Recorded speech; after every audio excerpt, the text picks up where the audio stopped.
Alors, aujourd'hui, on se plonge dans la deuxième histoire du livre Sipuré Mahasiot.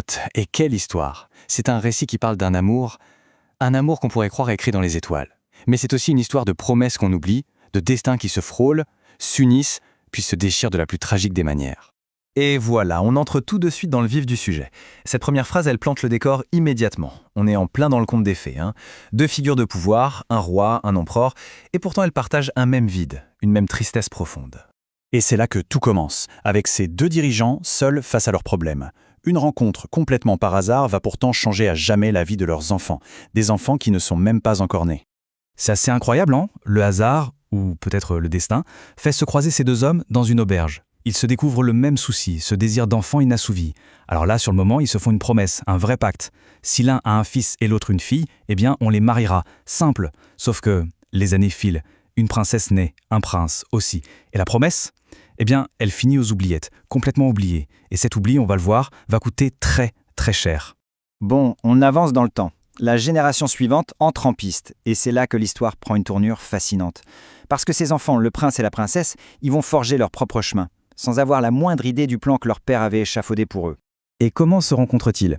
Encore une fois, c'est le destin, ou une coïncidence incroyable. Leurs parents les envoient étudier chez le même précepteur. Et voilà, le prince et la princesse se retrouvent face à face. C'est leur toute première rencontre. Et là, c'est le coup de foudre. Vraiment. Leur connexion est immédiate, profonde. Ils tombent amoureux, mais genre éperdument. C'est presque ironique, non? Sans le savoir, ils réalisent la promesse que leurs pères ont oubliée. Ils se fiancent en secret et le prince lui donne sa bague. C'est leur pacte à eux, un vœu qui n'appartient qu'à eux. Et c'est ici que les choses se compliquent, vraiment. On arrive au point de bascule du récit. Leur amour va être testé comme jamais auparavant. Et ça va les pousser à prendre des mesures, disons, radicales. Évidemment, ce bonheur ne pouvait pas durer. Leur famille les rappelle et ils sont séparés, comme ça, brutalement. L'arrachement est tellement violent que le prince, il en tombe malade. Littéralement malade de chagrin d'amour. Ça en dit long sur la force de leurs sentiments quand même. Mais ils ne se laissent pas faire. Non, non. Ils refusent cette séparation. Ils réussissent à se retrouver et là, ils prennent la grande décision. On s'enfuit, ensemble. Ils trouvent un bateau et hop, direction la liberté, une nouvelle vie. Ils finissent par accoster près d'une forêt pour un moment de répit. Ils y sont presque. Ils pensent avoir trouvé leur petit coin de paradis. Pensez-y une seconde. Ils ont tout bravé. Ils ont fui leur famille, traversé la mer. Ils sont enfin libres. Ensemble. Le bonheur est là juste au bout de leurs doigts. Qu'est-ce qui pourrait mal tourner, sérieusement? Un détail, un tout petit détail, une simple erreur d'inattention, qui va faire basculer leur monde. Une fois de retour sur le bateau, ils se rendent compte qu'il manque quelque chose qu'ils ont laissé derrière eux, dans la forêt. La bague.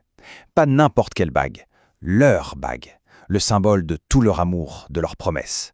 Et cette bague oubliée, ce n'est pas juste un oubli, c'est le catalyseur d'une nouvelle tragédie. À cause de ça, ils vont être séparés. Et cette fois, la séparation va les envoyer sur des chemins radicalement opposés, remplis d'épreuves. Le prince, bien sûr, retourne la chercher, mais il se perd, il erre et finit par arriver dans une ville où, sans rien ni personne, il n'a pas d'autre choix que de devenir serviteur. Imaginez le choc. De prince à serviteur. Pendant ce temps, la princesse part à sa recherche à lui. Elle se perd aussi, mais reste près de la mer, complètement seule. Elle survit en mangeant des fruits, presque redevenue une enfant de la nature.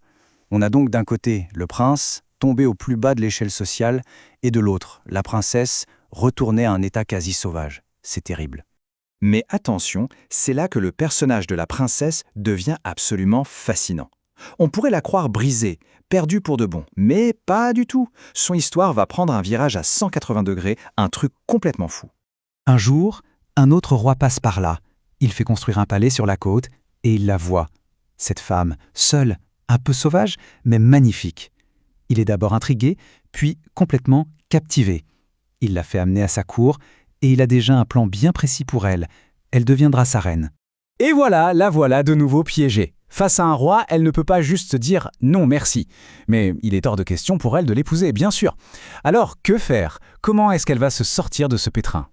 Et c'est là qu'on voit son intelligence. C'est brillant, elle ne refuse pas. Au contraire, elle accepte. Mais elle pose ses conditions.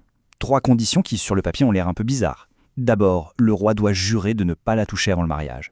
Ensuite, son bateau, celui de sa fuite, doit rester là, sur le rivage, prêt à partir. Et enfin, elle demande à avoir 11 filles de ministres comme dames de compagnie. Le roi aveuglé accepte tout, Il ne voit absolument pas le piège. Chaque condition est en fait une pièce de son puzzle pour s'échapper. Le jour du mariage approche à grands pas. Elle met son plan en marche. Le prétexte, une petite fête entre filles avant le grand jour. Elle invite ses 11 compagnes sur son bateau. Une fois qu'elles sont toutes à bord, les marins hissent les voiles. Et sous le regard du roi, complètement abasourdi, le navire prend le large. Elle est libre. Une fois de plus, elle a réussi. Et l'histoire pour l'instant s'arrête là. On les laisse comme ça. Le prince qui n'est plus un prince mais un serviteur, la princesse qui a regagné sa liberté mais qui est seule, de nouveau en fuite sur l'océan. Leur amour a tout surmonté, c'est vrai, mais la vraie question, celle qui reste en suspens, c'est après tout ça, est-ce que le destin qui s'est tant joué d'eux va finalement les réunir, ou sont-ils condamnés à ne jamais se retrouver ?